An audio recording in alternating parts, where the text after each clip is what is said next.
በስመ ስላሴ በስመ አብ ወወልድ ወመንፈስ ቅዱስ አሐዱ አምላክ አሜን። ሰላም እግዚአብሔር አምላክ ምስ ኩላትኩም ይኹን። ስድራ እግዚአብሔር አምላክ ከመይ ሓዲርኩም ከመይ ውዒልኩም? ኣነ እግዚአብሔር ይመስገን። ክብሪ ይስፋሕ መድኃኔዓለም ኣቦይ ልዑል እግዚአብሔር አምላኽና ክሳብ ሰዓት እዚኣ ብጸጋን ብጥዕናን ስለ ዘጽንሐናን ዝዓቀበናን ክብርን ምስጋናን ኣምልኮን ውዳሴን ንዘለዓለም ንዕኡ ይኹኖ።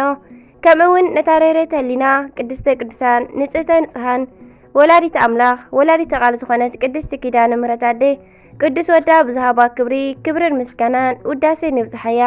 ከምኡውን ኩሎም ቅዱሳና እግዚአብሔር አምላኽና ብዝሃቦም መዓርግ ብዝሃቦም ቃል ኪዳን ብዝሃቦም ክብርን ምስጋናን ንዘለዓለም ንዕኦም ይኹን አሜን። 15 ሰኔ ናይ ዕለቱ ስንክሳር ድሰምዕ ዘንብብ ፍቕሪ ጎይታ ኣብ ልቡ ይዕንብብ ሓለዋን ጸሎትን ናይ ቅዱሳን ድማ ይረክብ። ካብ ኩሉ ክፉእ ዘበለ ቅድሕኑ ንቅዱሳን ተማሕፀኑ አሜን። በዚ ሎማዓንቲ ቅዱስ ህፃን ቄርቆስን ወርሓዊ በዓልን ኣዲኡ እየልጣን እዮም። በረኸትን ረድኤትን ናይ ቅዱስ ቄርቆስን ኣዲኡ እየልጣን ምስ ኩላትና ይኹን አሜን። በስመ አብ ወወልድ ወመንፈስ ቅዱስ አሐዱ አምላክ አሜን።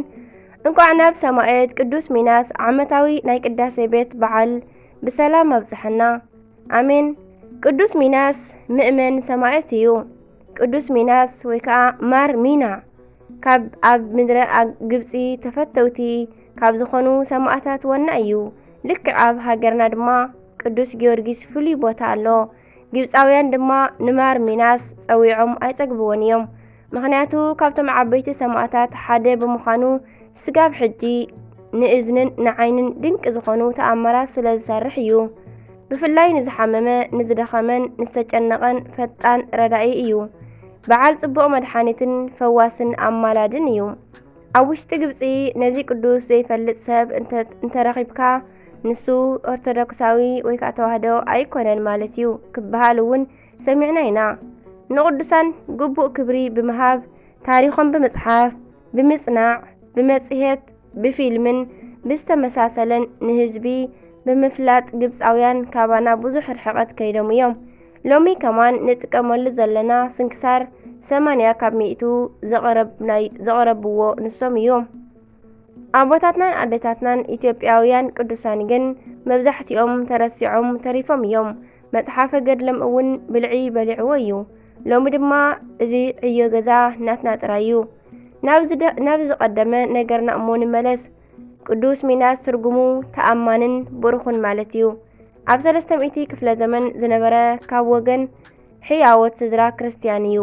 ኣብ ንእስነቱ ናይ ቅድስና ህይወት ዘማቀረ በኣብ ዘመኑ ዝነበሩ ሰባት ብጣዕሚ ተፈታዊ ዝነበረ ብሃብትን ክብርን ስልጣንን ንዒቑ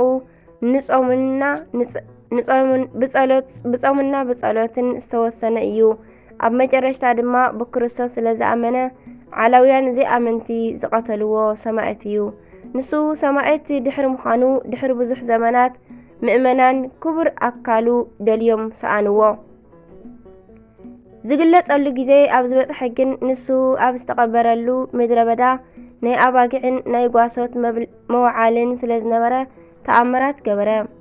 ንሓደ ጓሳ ኣባጊዑ ደዌ ሓመማ እሞ ኣብታ ሰሙን ካብ ልዕሊ ናይ ቅዱስ ሙሴ መቃብር ጸበል ፈሊቑ ነበረ እሞ እቲ ጓሳ ተርታ ማይ እዩ ኢሉ ንኣባጊዑ እንተኣስተዮም ሓደ ዝደወየ በጊዕ ናብቲ ጸበል ምስ ኣተወ ደሓነ። በዚ ዝተገረመ ጓሳ ድማ ንኹለን ኣባጊዕ ዝሓመማ ኣምጺኡ ካብቲ ጸበል ኣፍሰሰለን፣ ንሰን ድማ ተፈወሳ። ነዚ ዜና ኣብ ምድረ ግብፂ ምስ ተሰምዐ ኩሎም ድውያን እንዳመፁ ምእንቲ ክፍወሱ ኣተዉ። ግን ንሶም ይኹኑ ወላ እቲ ጓሳ ምኽንያት ናይዛ ጸበል ክፈልጡ ኣይከኣሉን። ነዚ ነገር ናይ ሮም ንጉስ ምስ ሰምዐ ንጓሉ ምስ ሰራዊቱ ለኣኻ እሞ ምኽንያቱ ንሳ ንብዙሕ ዘመን መጻጉዕ ስለ ዝነበረት ፈውሲ ስኢና ነበረት። መጺኣ ተጠመቐት፣ ብቕልጡፍ ተወሰነት፣ ተፈወሰት። ንሳ ግን ከም ካልኦት ዘድሓና ማንነት ከይፈለጠት ምዃድ ስለ ዘይደለየት ሱባኤ ኣተወት። ቅዱስ ሚናስ ብለይቲ ብራእይ መጺኡ ስጋኡ ኣብኡ ከም ዘሎ ነገራ።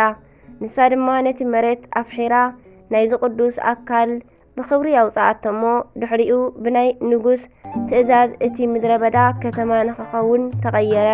ስሙ ድማ ምርዩጥ ተባሃለ። ኣብቲ ጸበል ዝነበሮ ቦታ ድማ ናይ ማር ሚናስ ሰማዕት ቤተ ክርስቲያን ተሃኒጹ። በዛ ዕለት ቅዳሴ ቤቱ ተኸበረ። በረኸቱ ይሕደረና። ኣምላኽና ካብ ናይ ኩሎም ቅዱሳንን ናይ ቅዱስ ሰማዕት ቅዱስ ሚናስን በረኸት ይኽፈለና ኣሜን። ሰኔ 15 ዝኽበሩ ዓመታዊ ናይ ቅዱሳን በዓላት ቅዱስ ሚናስ፣ ማር ሚና ሰማዕት ቅዳሴ ቤቱ። ወርሓዊ በዓላት ድማ ቅዱስ ቂርቆስን ኣዲ ኢዮልጣን፣ ቅዱስ ኤፍሬም ሶርያዊ ኣፈ በረከት፣ ቅድስቲ እምባ መሪና፣ ቅድስቲ ክርስቲና። ናባኻ ቀልጢፈ ከም ዝመጽእ ተስፋ እናገበርኩ እዚ ጽሕፈልካ ኣለኹ። እንተደንጎኹ ግና ኣብታ ቤት ኣምላኽ ማለት ናይቲ ሓቂ ዓድን መሰረትን ዝኾነት ማሕበር ህያው ኣምላኽ ከመይ ክትገብር ከም ዝግብአካ ክትፈልጥ እፈቱ ኣለኹ ይብል ቀዳማይ ጢሞቴዎስ ምዕራፍ 3 ፍቕዲ 14 ንረኽቦ። ኣሜን። ስንክሳር ዝሰምዕ ዘንብብ ፍቕሪ ጎይታ ኣብ ልቡ ይዕንብብ። ሓለዋን ጸሎትን ናይ ቅዱሳን ድማ ይረክብ።